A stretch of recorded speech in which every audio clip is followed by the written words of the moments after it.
एक बार वृंदावन के मंदिर में एक संत अक्षय तृतीया के दिन श्री बांके बिहारी के चरणों का दर्शन कर रहे थे। दर्शन करने के साथ साथ एक भाव भी गुनगुना रहे थे कि श्री बिहारी जी के चरण कमल में नयन हमारे अटके। एक व्यक्ति वहीं पर खड़ा खड़ा ये भाव सुन रहा था।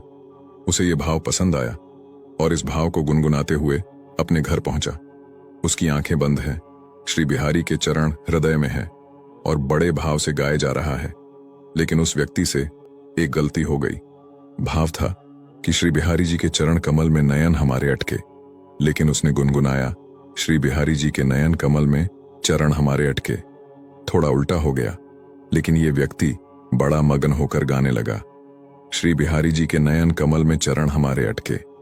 अब थोड़ा सोचिए, हमारे नयन श्री बिहारी जी के चरणों में अटकने चाहिए।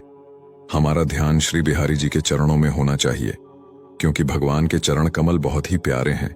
लेकिन उस व्यक्ति ने इतना मग्न होकर गया कि भगवान बांके बिहारी आज सब कुछ भूल गए और श्री बिहारी जी उसके सामने प्रकट हो गए। बांके बिहारी ने उससे मंद मंद मुस्कुराते हुए कहा, अरे भैया, मेरे एक से बढ़कर एक बड़ा भक्त है, लेकिन तुझ जैसा निराला भक्त मुझे मिलना बड़ा मुश्किल है। लोगों के नयन तो हमारे चरणों के अटक जाते हैं, पर तुमने तो हमारे ही नयन अपने चरणों में अटका दिए। वो व्यक्ति समझ ही नहीं पाया कि क्या हो रहा है। आज भगवान ने उसे साक्षात दर्शन दे दिए। फिर अपनी भूल का एहसास भी हुआ कि मैंने भगवान के नयनों को अपने चरणों में अटकने के लिए कहा। लेकिन फिर उसे समझ आया कि भगवान तो केवल भाव के भूखे हैं। अगर मुझसे कोई गलती होती तो भगवान मुझे दर्शन देने ही नहीं आते। मेरे भाव पे आज भगवान रींझ गए।